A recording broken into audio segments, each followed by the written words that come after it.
Hi guys, Brandy here at Sewing Back. I'm in my back garden. We've been out here, me and John and our youngest son came out here and we did a lot of bed resets for fall, and I kind of wanted to show you what we've done. And I'm a little torn because my garden looks kind of naked in a lot of ways, but hopefully it won't stay that way. That's the hope. So let's come into the garden. Oops, wrong way. Let's come in the garden. And as my trellises are empty. I got all the beans off, the dried beans that the bean beetles destroyed, and got that out of my garden. And so let me turn you around and I can show you that we still have some summer things because our first frost is not until our technical first frost should be around Halloween, October 31st. However, the last couple years we've went into December before we got our first frost. I don't think that'll be the case this year. We had an extremely mild August for Georgia, which I'm from Georgia. I've lived here my whole life, and I can probably count on one hand how many Augusts that we've had that are cool like that. Maybe once every 10 years. Because this is going to be my 50th year, so I'm thinking that's probably about right. September was even a little bit cooler. October. I mean, we're usually still a lot warmer than, it's not cold, it's cold in the morning, but it's, or cold to us, you know, if it gets in the 40s, we're freezing. So, but that's not necessarily typical for what we're used to. So I'm thinking our frost is probably going to come, you know, pretty close to on time. I hope it doesn't come early. It might come early, but I'm kind of got my fingers crossed that, you know, it'll come close, you know, more to when it's supposed to, or, you know, even into November, I'm fine with. So, I also wanted to mention I live in Kennesaw, Georgia, which is about 30 miles north of Atlanta, Georgia, in a suburb, and in the burbs, and I live in 7B, and so, and typically our winters are pretty mild. I mean, I think our average is we might get 2 inches of snow a year for the whole winter. And that's not, I think that's how they average it out or whatever. And not everybody sees that. So it's kind of hit or miss. We haven't had a snow in the last couple years. So, and we haven't really had a good winter in the last couple years. So, I'm going to hold to what the persimmon reading says, and my one woolly worm that I saw that was all black. It was totally furry, full furry, and all black, no brown. And I had 9 persimmon seeds that I read from a persimmon tree that's less than a mile from my house, and all were spoons. So that means a snowy winter. So, that's what I'm kind of holding on to. I'd like to see it. I get over it because I get ready for, you know, to get back out in the garden and all that. But it's still fun, and I still have kids at home, a couple kids. And it's fun for them as well. And so, you know, you want to have that little bit of taste of winter. So anyway, I'm going to quit rambling. I want to turn the camera around and kind of show you what we did with the bed resets. First thing you'll notice is, okay, of course the arch, everything's off the arch, but these beds have been emptied with the exception of, I did keep this Juliet tomato plant because it's still producing tomatoes, has a lot of tomatoes on it, and these are more like a cherry tomato, so they still will have time to blush and I can get them. So I left those in there.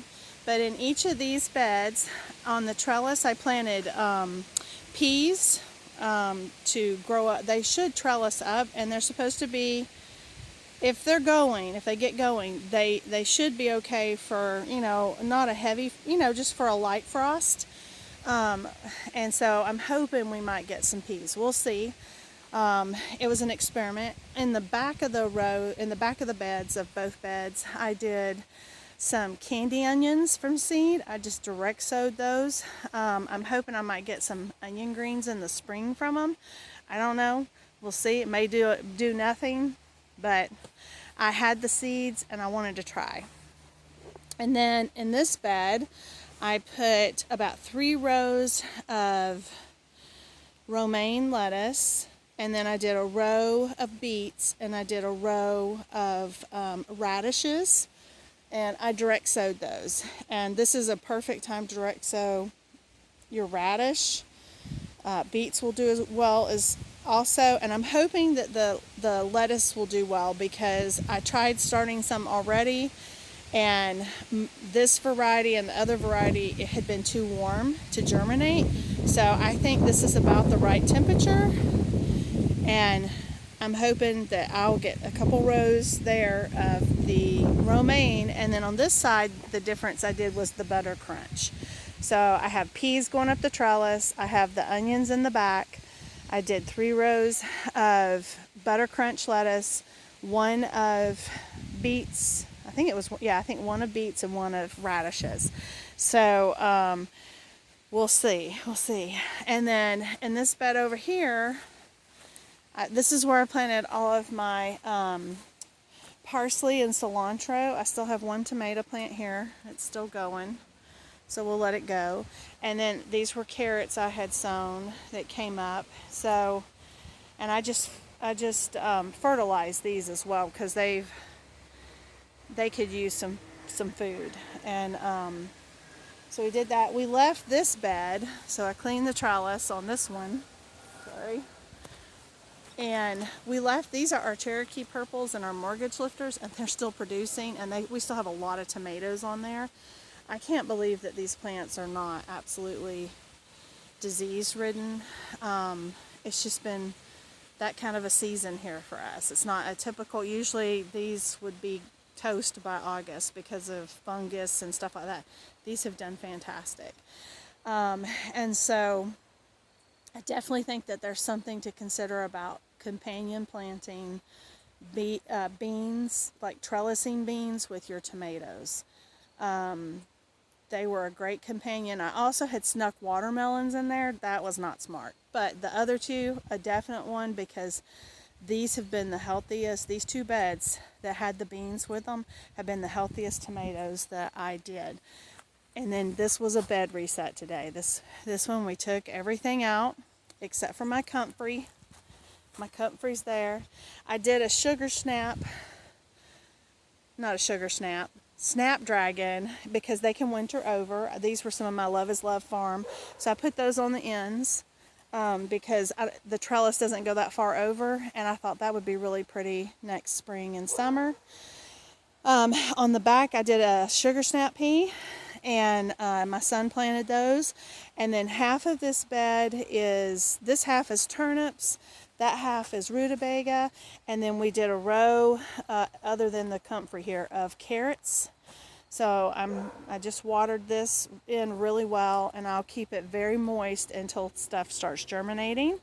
But all those things can overwinter, so I'm hoping they'll do well. Over here in this bed, this was John. We had cinder blocks like that bed, and we want to get rid of our cinder blocks and go to the wood beds. And so he got this one switched after we did our sweet potato. This had our sweet potatoes in it. And I have spinach and a couple different varieties of kale. And then I did, on the longs, I did carrots, rainbow carrots. And on the short sides, I did more radishes. I finished out my radishes there. And I just fertilized these. I watered them in really well, and then I fertilized them. So, because I think they'll really appreciate that. And then these are what's left of John's turnips. He's already planted. He's re-sown some more turnips in here, and my peppers on the end. I still have some basil. Those are zucchini. Those are zucchini. That is a catnip mint. And then these are my tomatillos and cherry tomatoes. And I kind of tried to stake those up a little bit better, because if you can see all those little cherry tomatoes. And I also have a black cherry tomato that's in this one as well. They're just kind of all intertwined. I think I got most of the tomatillos picked, and I'm going to do another tomatillo recipe, but I'm going to roast them instead of cooking them on the stove, and see if we like that better or if we like the one on the stove. These are my peppers. They're still setting fruit, and they typically will set fruit until the first frost. I just wanted to show you. You can see all the peppers. Now these are the red Marconis, and they won't have time to turn red, but you can totally eat them when they are green. I think they taste well. And then those are my big emerald green bell peppers. I am so happy I've actually had some I could seed save from, because I think that's my favorite bell pepper now. I don't really like the California Wonders. I just don't think they do much of anything. And so not something I probably want to continue to grow. And see, there's a whole bunch of them right there. There's my olive tree. I moved it. We left these tomatoes because, well, I mean, you can tell this part's dying, but a lot of it's still setting fruit, and I can do stuff with these green tomatoes even if they don't ripen. And if they do ripen and they get buggy, I feed them to the chickens. So this is kind of good. Can be good for us. I can do some pickled green tomatoes that we like to put in like soups and stews, or it can become kind of like extra goodness for the chickens as we're moving into fall. And then you can see over here, this is how much this Cherokee Crow, it's just that it's spilled out everywhere. It has some places where it's dying, but still lots of, like those probably, I don't know if you can see those, like this one could probably get picked. I dropped it. Yep, nothing wrong with that one. I think there's another one in there. Let's see. Now that one has a bad spot. Now you can cut the bad spot off, but I have so many, and it's got mold. So I will throw that to the chickens, and they will enjoy it. And I'm hoping that some of them have fallen and rotten. I'm really hoping I get some volunteers off of this plant. And when I pull these out, this bed, I'm going to plant garlic. My garlic's going to go back in this bed. I have decided. There's my pitiful banana tree. I just want you to look at my little sunflowers, and look at that big old cosmos. Isn't it beautiful? I love cosmos. There's several that haven't opened yet. I'm so happy I did this, because it was sad. I was pulling out some of my tomato plants, and I was like, I'm going to miss you. I'm going to miss the smell. Okay, so this was the other thing. We went ahead and we picked out, let me set these down. We picked out our lady peas. They had gotten eaten so bad, and I de-eed them, which got rid of the pest, but there's just not enough time for them to give us, any pea, they're like a field pea. And so we took those out, and I went ahead and I took out the butternut squash, which was a gamble because it doesn't have enough time to get what I need. And so I did more sugar snap peas all along the back, just like on the one fence. And then in the center of both of these beds are all Georgia collard greens.